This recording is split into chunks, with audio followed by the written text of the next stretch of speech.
Welcome back, friends. We are here to do our recap of the season finale of the Gilded Age. I say that with sadness in my heart because it's been such a good season and we are at the end. We will not see season 4 until probably the summer of 2026, so it's going to be a long wait. However, let's just get into this episode and talk about all of the shenanigans that went down for this final episode. So this episode opens where we left off with that cliffhanger last week in which George got shot in his office. We see them racing back to the Russell house with him in the carriage and they're putting pressure on his wound. So I was confused because I'm like, why are they taking him home? Why are they not taking him to the hospital? And so I know later on they say, well, they want to keep this under wraps for a ton of different reasons. However, what were they going to do with him at home? Now, if Dr. Kirkland had not been across the street, what? They was going to press napkins on him until the other doctor returned their phone calls. Phone calls. And he didn't show up until hours later. So George would have died. And I understand you don't want this out. But I think when it comes to an injury of that nature, you need to do what you need to do. You need to go to the hospital, let them take care of you. And whatever happens after that happens. You can try to control the narrative, tell a different story. I don't know what you're going to do. But the priority here should be to keep this man alive. So I just thought it was odd. And it also seemed like everybody was on the same page about keeping it under wraps. Even Bertha, she didn't even know what happened. And when she came down, she also said something about, we can't call the cops and let's keep this under wraps. I'm like, well, why would you choose that? That's your husband who's laying there on your precious dining room table about to die. Why would that be something that matters at that moment? I also don't know what the hospitals look like at that time. I don't know how far away it was. I mean, it's New York City, so there had to be some hospitals close by. And I just thought that was a little odd. It's like, did y'all see Boys in the Hood? When Ricky got shot in the alley because he wasn't paying attention, he was doing a scratch off and drinking the milk. And Doughboy and Trey brought him home and laid him out on his mama's couch. Like, why? What are we doing this for? That was silly. But anyhow, let's move on because I'm pretty sure that's just for creative license. They just wanted to make it dramatic. It wouldn't have been as good. Dr. Kirkland couldn't have saved him. It wouldn't have been as exciting if he went to a hospital. Anyway, so Dr. Kirkland comes over. He has limited tools, but he does the best that he can. He extracts the bullet. They press on it. They do some other stuff, and he survives with towels and ice. I don't know. I thought it was interesting when their family doctor arrived and saw Mr. Kirkland was there, and he starts questioning him. Well, where did you go to medical school? Sir, is this the time to be asking me about my credentials? Clearly, I saved this man's life. So where I went, dude, I went to the medical school that taught me how to save people's lives. That's the medical school I went to. So, and you should be happy that I went there because you are a day late and a dollar short. But sign of the times, that's that racism and prejudice. And happy Dr. Kirkland was able to save him. Later on, we see that George is going to give him a substantial amount of money as a thanks for that. And that was cool to see. I'm sure it was a lot of money, more money than William has access to. But William is no slouch. Clearly, he comes from a family of money and he's a doctor. But that whatever George gave him, I'm not mad at it. It's probably life-changing money. And the irony of it is now that he and Peggy are together or will be together, that's going to be Peggy money too. It's just funny how things pan out, right? Like Peggy's living across the street with the Van Ryns in the servant quarters. And fast forward 3 seasons, and now she's going to be the wife of a prominent doctor and who's going to be sitting on all this money from the Russells who are right across the street. Just interesting little tidbit. Okay, so this incident, Thank you. brings Larry home. I would do anything for you. And for your family, you must know that. And yet you called off our engagement. I'm sorry. I was wrong. I should have listened. And he sees that Marian was sitting there all bloody and she was very helpful in this process by, pressing on the wound. And, she just jumped right in, right? And that had Bertha look at her in a different light because, Bertha was dead set against her because she didn't think she was good enough for him. And now that she's seen what Marian did and the type of person she is and how she pitched in automatically to help save George's life, she sees her in a different light. It's still not enough for Larry, though. He's grateful, but he's pissed because of how she handled the whole situation. As he should be. Because, yeah, she was out of pocket for the way she handled him. Now, granted, like we said before, she had a right to be upset. She had a right to ask questions, but she didn't even do that. It's the giving him the note while he's away, blocking him when he came to the house, sending Aunt Ada to go up there and run interference, giving him his ring back, shutting him down when he came to talk to her at the school. All of those things you added together, and I can see why Larry is fed up, especially since he didn't do nothing wrong. And then for her to come back and be like, oh, well, Jack told me it wasn't true. Bitch, I told you it wasn't true either. Why is Jack's word more important than mine?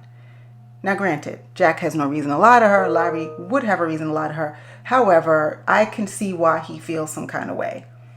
And let's not forget, Larry Russell has options. He's handsome, he's rich, he's charismatic, he's educated, he's a good businessman. He don't need Marian.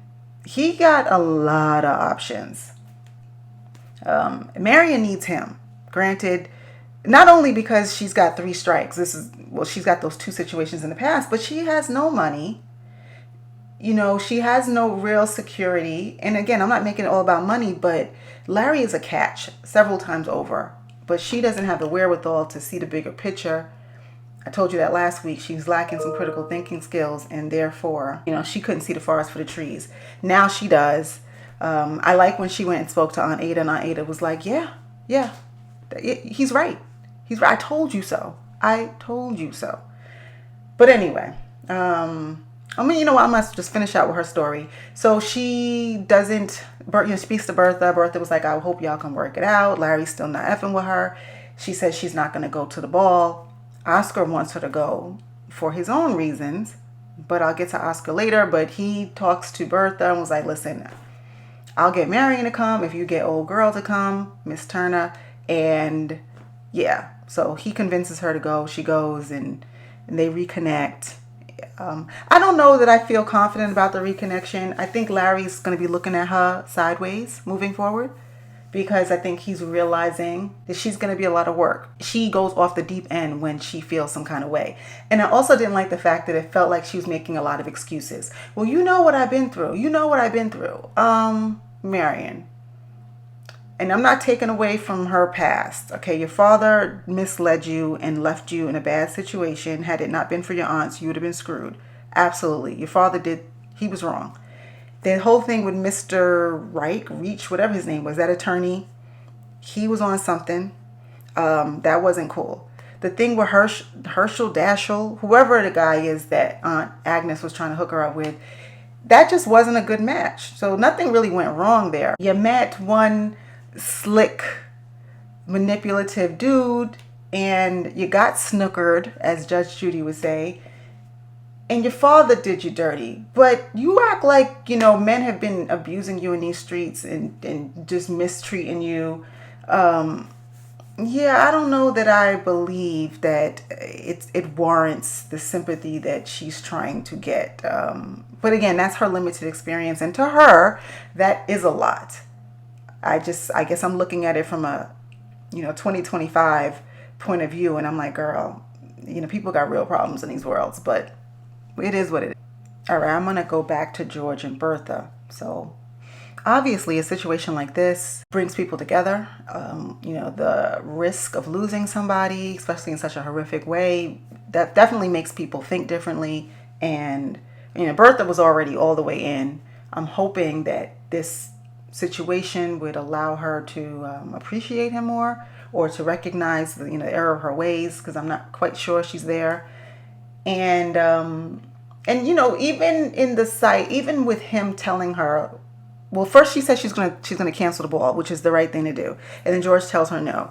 And George is like, it's partly because he doesn't want the word out about him, and partly I think because he knows how much this means to her, and that it's important that she become that girl. And she was quick to be like, oh, okay, let's put it back on. And even Larry looked at her like, yeah, this is always about you, right? McAllister's book has shaken society to its roots. To call it off now may do even more damage to people's confidence. I'm sure you wouldn't want that.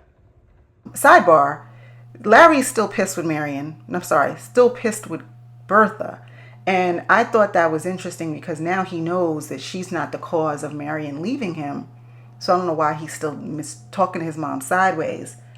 However, and I started thinking about it, I think this is a buildup, right, of Bertha's nonsense his entire life. I think Gladys was the tipping point for him. Because that's his little sister. He adores her. He hates that his mother forced her to get married, even though it kind of worked out in the end, but we didn't know that at the time. So I think he's still mad at her for that. You'll remember maybe 2 seasons ago when he was dealing with that divorcee up in Newport and the mom came and she blocked that. So he's got some material. He's got some reasons to be upset with Bertha.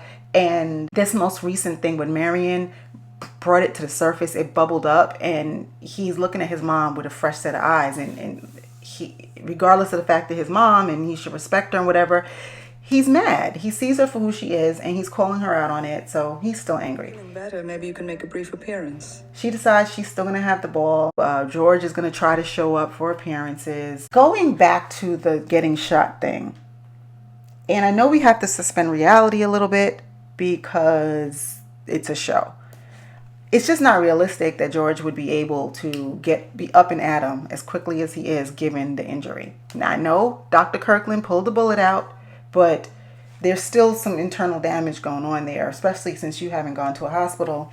And I don't even know back then how much a hospital could have done anything with that type of injury. So it seems a bit of a stretch that he would be able to just recover at home like that and be able to sit in a carriage all the way up to Newport. I'm not positive of the distance, but I know it's far today to go from New York City to Newport. So I can only imagine how much time it took then and for him to be sitting in a carriage and, but let's suspend reality because we need to. He has to be up and at him in order for this storyline to progress. What I know is that you want to favor Mr. Van Ryn.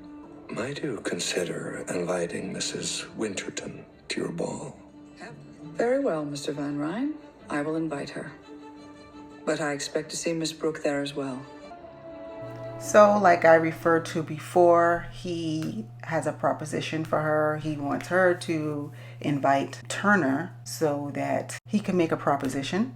And in return, he will try to get Marian to go to the ball so that she and Larry can reunite. Because it's such a relief to talk to a man who knows the truth about me. There's no need for pretense. With your money and my connections, we'd have the whole world at our feet. What do you say? I don't like this. I don't like Turner. She's sneaky. She's conniving. And she's not. She doesn't have any redeeming qualities to me. Like Bertha, because as I was saying this, I was like, she's sneaky, she's conniving. I'm like, wait a minute, Bertha's those things too. However, Bertha has she's good at it. Got some charisma and personality to her. She's pleasant to look at. Like, while Bertha's problematic, don't get me wrong, like most good protagonists, there are layers to them. So while you hate their behavior, there's part of you that still likes them and still roots for them. And I don't root for Turner in any way, shape, or form. There's nothing about her character that even interests me. So I don't really like this. I understand it because it's easy for both. It's advantageous for both of them. Oscar clearly is not into women, but because of society, he's going to have to get married and do all those things. I suppose maybe they'll have kids because he has to pass on his legacy. And I don't really know what her angle is. She's probably just looking for her next come up. So she's got the money. He's got the connections. They got private homes. They come into the city. They play the game and then they go back to their separate lives. And none of the wiser. So I understand it in theory, but I don't like her. I don't want that lady in Agnes's house. I don't want her there. And Agnes is not going to want her there either. We don't like her. But it is what it is. We'll see what happens next season. So my girl Peggy, she went from the high of having that man visit her on 61st Street to thinking that he might be proposing. So she went from this high to this low real fast. And we know this is because old meddling Claire Huxtable told her son about Peggy's son and her marriage. And he has to talk to her about it. You know, again, he's man enough to actually have a conversation with her, unlike somebody we know living across the street. Nah, not even across the street, living upstairs. Yeah, I'm talking about Marian. So he has the conversation with her and she admits it. And she's like, you know, I would have told you. I just didn't know how. I was going to tell you. I just needed to build up the courage. I see. Are you leaving? I need to walk and think. I'm afraid this information has strengthened her arguments against us. Now it all seems insurmountable. Goodbye, Miss Scott. He was kind and he provided her with some grace, given the news. But he's clearly taken aback knowing that it is true and wondering if he knows everything he should about her and if his mother is right. It's a lot to absorb. I absolutely agree. So he needs a moment. He says he has to go and take a walk, and Peggy's devastated, obviously, understandably devastated, because she truly thinks that this is the end. And not only is she sad at the loss of the prospect of this relationship, but she's also angry that his meddling mama was the one who did this, and the way she went about it, and like Peggy said, probably embellished and did a whole bunch of other stuff to besmirch her character when Peggy is truly a good girl. So Mrs. Scott comes home, finds Peggy crying on the stairs, and they have a really good heart-to-heart mother-daughter conversation where she affirms her and says, you are worthy. You are worthy of all the things. This happened. It is what it is. If he can't see that, he's not the one. You're gonna find your man. I absolutely love this scene.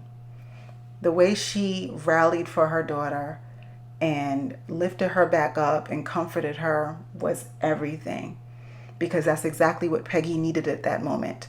And it's not enough to just be like, oh, I'm so sorry, and, you know, to lick your wounds, but to also let you know you are worthy. Everything that happened, it's in the past. It's not your fault, and you deserve a good man, and you deserve to be happy. So I loved that pep talk that her mother gave her. And shout out to the actress who plays Peggy. I can't think of her name right now, but she did that thing. I felt those tears. I felt that to my soul, the way she cried. And we've all been there before. We all know that feeling of just being devastated and being homeless and crying till your eyes are dry and there's nothing left because you're just so distraught and devastated and sad. And Peggy brought all of that to this character. She really did. She made us feel her pain. She told William everything. And I'm sure she embellished wherever she saw fit. It's over. You are worthy of a husband who understands and gives you grace and cherishes you. I wish I could believe that.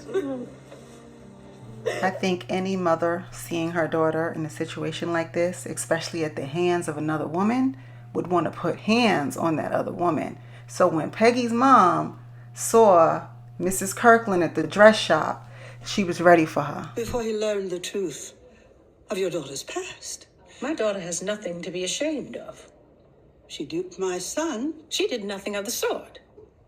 But you didn't miss your opportunity to seize on the news and disseminate it like a pox, making your son think the worst. The one thing I love and hate about Felicia Rashad is that when she gets into a role, she's all the way in and you believe it and you hate her. And I don't want to hate Claire Huxtable, but she's just so good at this. She has this way of having these smug expressions on her face. She says so much without saying anything, but it's very condescending. And she's that type of woman. She's able to throw a rock and hide her hand. After she causes a bunch of chaos, she has this sweet, innocent look on her face like, who, me? What are you talking about? I have no idea. She's so good at that. And that's her gift. My patience is worn thin and I can no longer hold my tongue. Perhaps you should get off your high horse. You have enjoyed a certain kind of privilege amongst our people here in Newport that has created an illusion for you. That has enabled you to act without grace, manners, and impunity. But I am not from Newport. We will be attending the ball as a family. That's how you read a bitch in the 1880s. Peggy's mother got her together, nice, nasty, just the way Felicia moves, and told her, you have this sense of security, this false sense of security up here in Newport, but I'm not from Newport, I'm from Brooklyn, so I don't play this nonsense. I'm not, see how my cousin's over here trying to placate you? No, ma'am, you hurt my daughter, and I'm not here for it. So she gave her the business. And I also love the fact that they said, we're still coming. Now, granted, this is Mrs. Kirkland's ball. She could uninvite them. However, because she's all about appearances, she's not going to do that. But technically, she could say, y'all can't come. And they are still going, still head held high, knowing all what's going on and knowing that it's this lady's function, but they are still going to go as a family, as they should, to support their daughter. You have sullied her reputation. I did no such thing. She did that all by herself. Don't you see? This is the woman he loves. Loves? Yes. Son. I think it's safe to say that we all loved this scene. We loved it. She's finally getting what she deserves. Her husband's finally stepping up and putting her in her place. It's about time. Because I had been wondering, while she was out here insulting people left and right, he was just standing beside her. Now, albeit he did try to soften the blow, change the conversation, but he's never checked her. Well, at least not publicly. And it was good to finally see him assert himself as the head of the household and defend his son and pause and put her on pause, because that's what she needed. And the only person who probably is able to do that is her husband. So I was glad to see this moment. He got at her and they tag teamed her to the point where she had no words except for, it's time to go get in the carriage. She had no words. You cannot be involved with someone who has such a tainted past. Woman, you are not above reproach. I had a duty to inform and protect our son. He is a grown man. You should have given William and Miss Scott a chance to work this out themselves. Yes, Barack, tell her. Interesting note. He says that she's not beyond reproach or above reproach, whatever he said. And Peggy's mom had said something along the lines of, you've got a history too. She alluded to that. So I'm curious to know, is there a backstory about Mrs. Kirkland that we are going to learn about next season? Has she done some things in the past? And if she has, then that makes her that much more dangerous, because if you've got skeletons in your closet or you live in a glass house, like, how dare you? But I'm getting the sense that there's more to meet the eye when it comes to her, and we're going to learn about it next season. You have sown calamity and heartbreak, and this is not the first time. It stops now. I just did what I thought was right. For whom? This sounds very familiar. I'm absolutely seeing the parallels between them and George and Bertha. Ambitious mother, high on a horse, wants to dictate what their children are going to do, who they're going to marry, all about appearances. I mean, this is Bertha. This is Bertha right here. This is the black Newport version of Bertha. And we see how it ended for her. So Miss Kirkland better get it together before Mr. Kirkland has had enough. The woman is now going to be a part of the family. She's going to be outnumbered. So she might as well play along to get along. I only want what's best for you. And she could miss us with the sad face. Nobody's falling for that.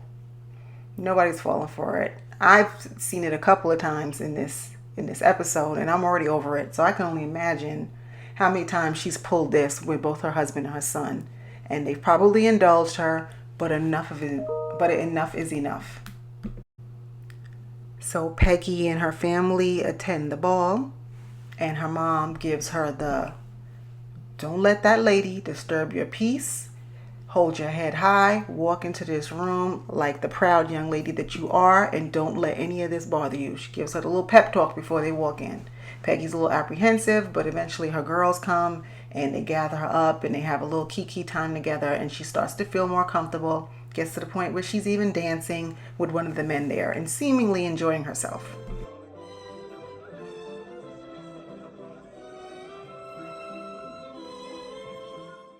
So William had told his parents that he wasn't going to go to the ball. He was all distressed over everything that happened with Peggy. His father gave him a nice little pep talk and told him, go get your girl. So William comes. His mom is happy to see him, but then she sees him talking to Peggy's family, and of course she starts to get her panties in a bunch. William does the proper thing and goes to speak to Peggy's father. My wife told me you and Peggy fell out. I never saw it that way. She's heartbroken. And I am too. I don't hold Miss Scott's past against her.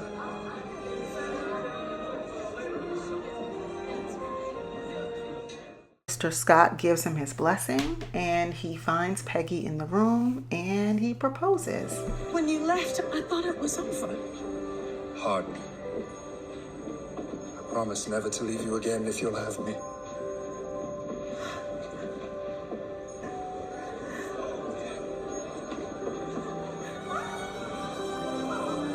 Miss Scott, will you marry me?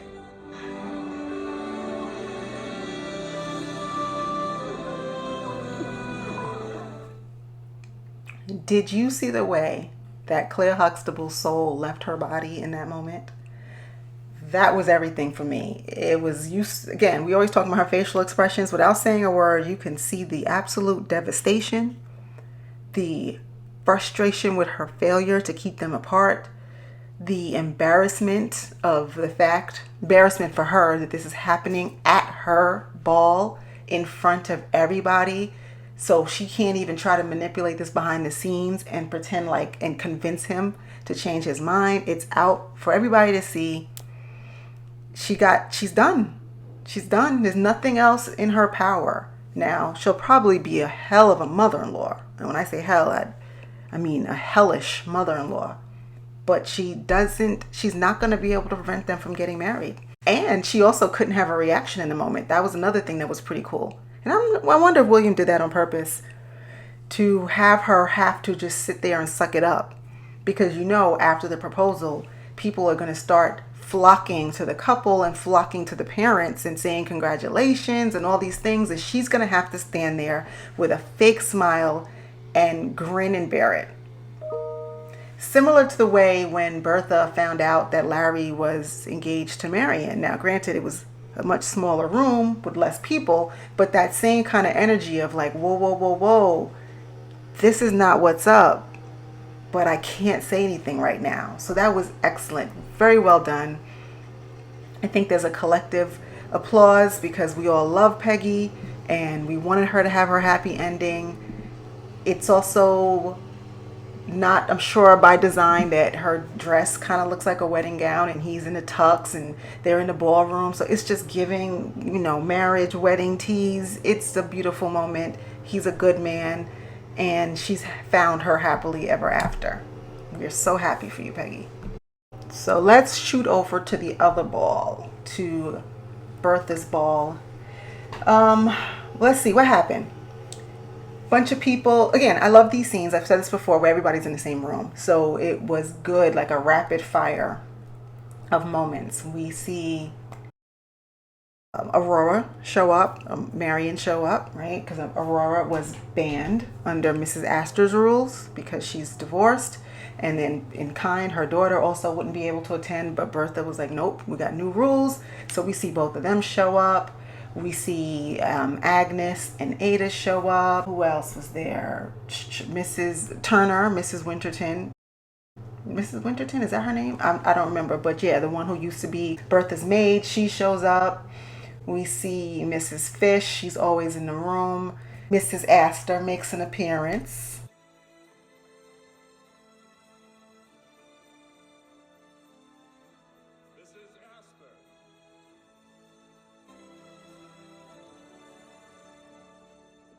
Parents, which was Mrs. It was just on brand, right? She came in there looking fabulous.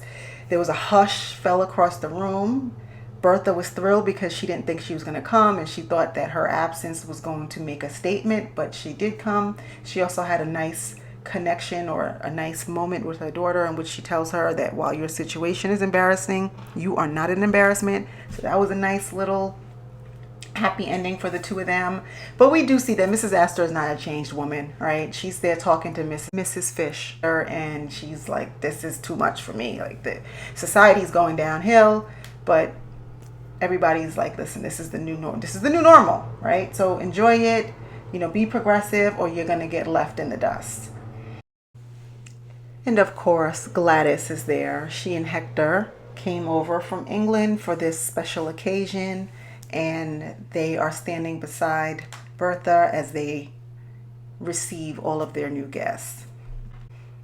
Later on, Gladys reveals to her mother that she is in fact pregnant with her first baby. I'm impressed. I had no idea that this relationship was going to turn out as good as it is. I mean, so much has progressed in the short period of time. We went from her crying as she walked down the aisle to dealing with all of the Lady Sarah's foolishness in that drafty castle, to Bertha coming in, recalibrating the situation.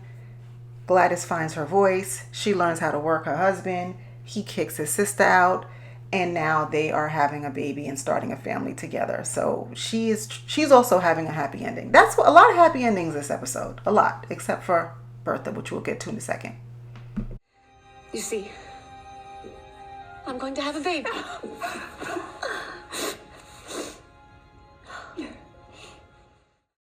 Back to the ball, the night of. This is a win for Gladys. She was nervous. She was a little trepidatious in planning this and hosting in lieu of Lena. But she did it. She pulled it off. People showed up. Lena showed up. She lifted the ban off a divorced woman. That went over well. Her husband was able to get it together and show and make an appearance, stand by her side. They've been getting along since the shooting. She's feeling good. She's feeling like things are finally falling back into place. The rumors to rest, you look very fit. You've managed another triumph. I just want what's best for us all. But mainly I'm relieved to have you still here with me.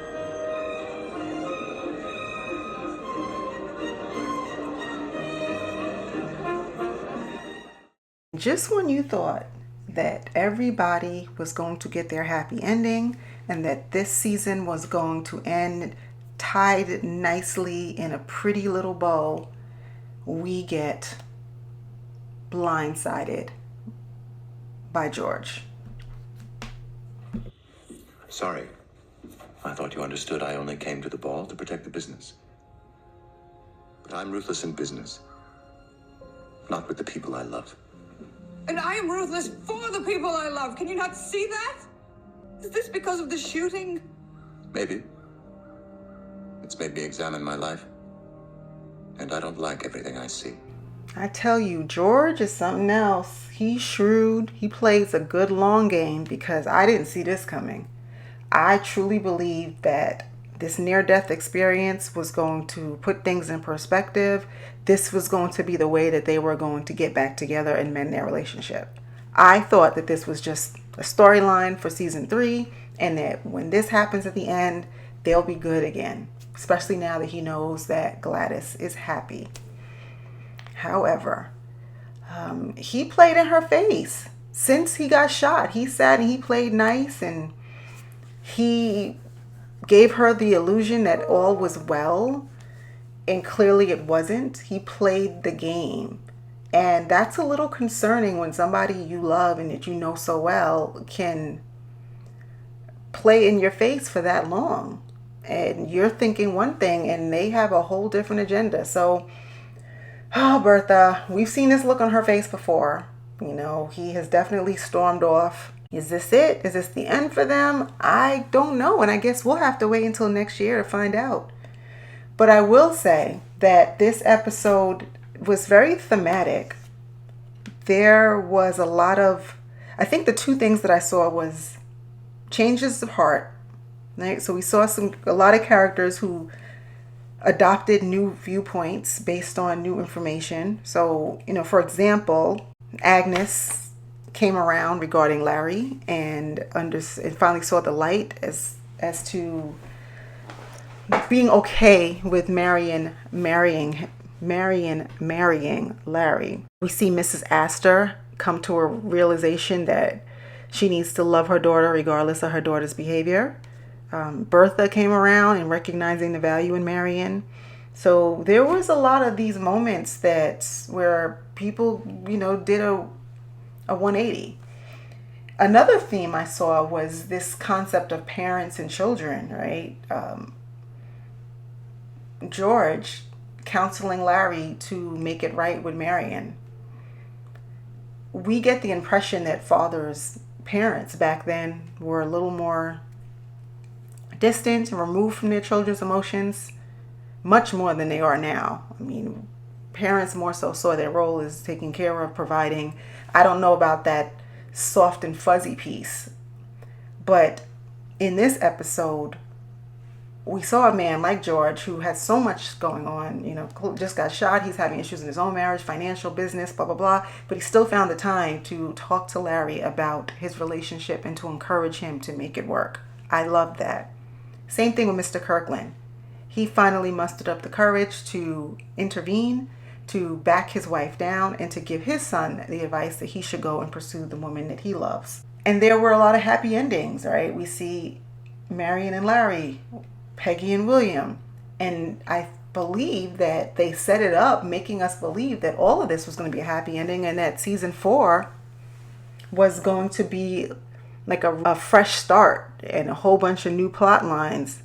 But what we're seeing now is that this situation with Bertha and George is to be continued. And she is the one character who did not get the happy ending, even though that's what she thought she was going to get. So, great finale. Sad to see it go for the year. Not nearly as exciting as last week's, but a lot of penultimate episodes are like that. They do the big blow ups, and then in the final season they slow it down a little bit. So I understand the science behind it, but it was good. It was good. I mean, I feel complete. I'm curious to know what's going to happen with Bertha, but I can wait. I feel like they covered it. They tied up a lot of loose ends, and I can sleep at night. So what did y'all think? Please drop down in the comments and let's continue this conversation about this episode. What were your thoughts and what are your predictions for season 4? Don't forget to like, share, subscribe, and comment.